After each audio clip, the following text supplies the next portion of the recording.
Hey guys, welcome back to Orms TV. So we've decided that it might be a good idea to take a bit of a step back from our normal reviews and gadget talk and delve into some of the basics of photography.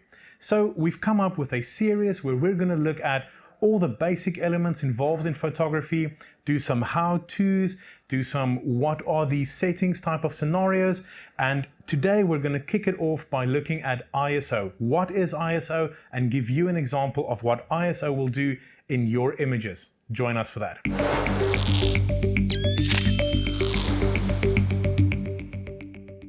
So to kick it off, the question is, what is ISO? Well, ISO is one of the three pillars of exposure.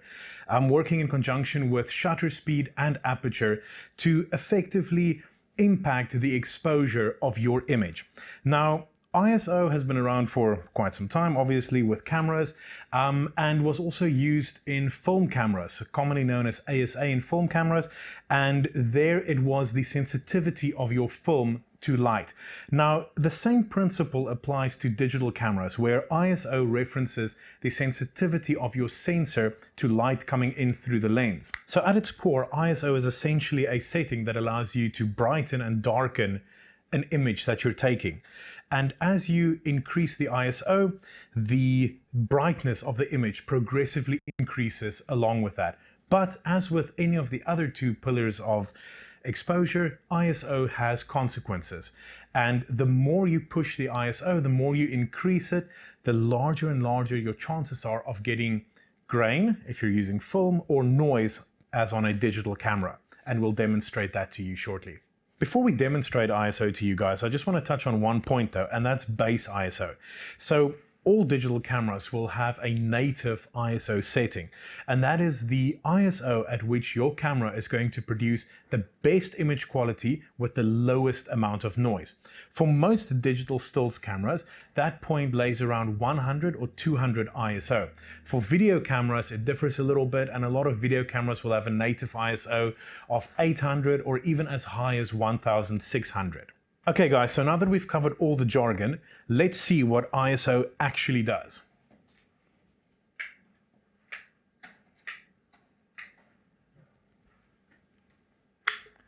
So we're going to use this really dim light source and show you how the brightness of your image increases with increasing the ISO, but also how your grain increases. Now, these images were all shot on a Sony a7 III with a 24-70 2.8 G master lens. So as you can clearly see from these images, as you increase the ISO, the images become progressively lighter, but at the same time, noise increases.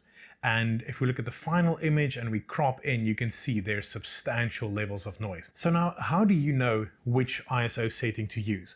Well, the simple rule is that you always try and keep your ISO as low as possible, unless you specifically want an effect of grain in your image, which can be quite pleasing, especially if you're shooting black and white images.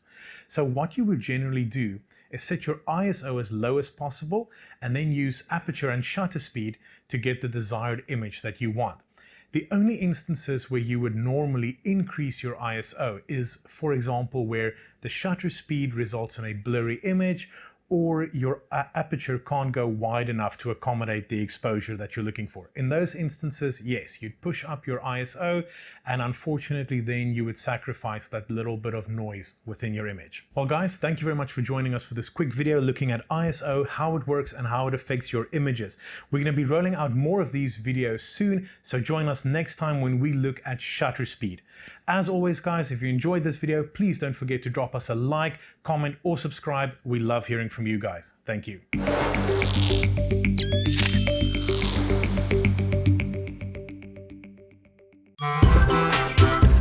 Okay, now that we've got the jargon out of the way, let's show you guys what ISO actually does.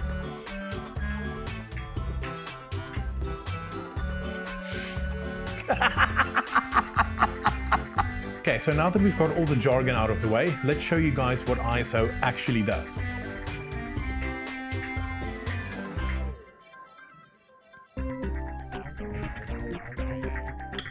So we went, oh, that didn't work. Okay guys, so now that we've covered all the jargon, let's show you what ISO actually does to images.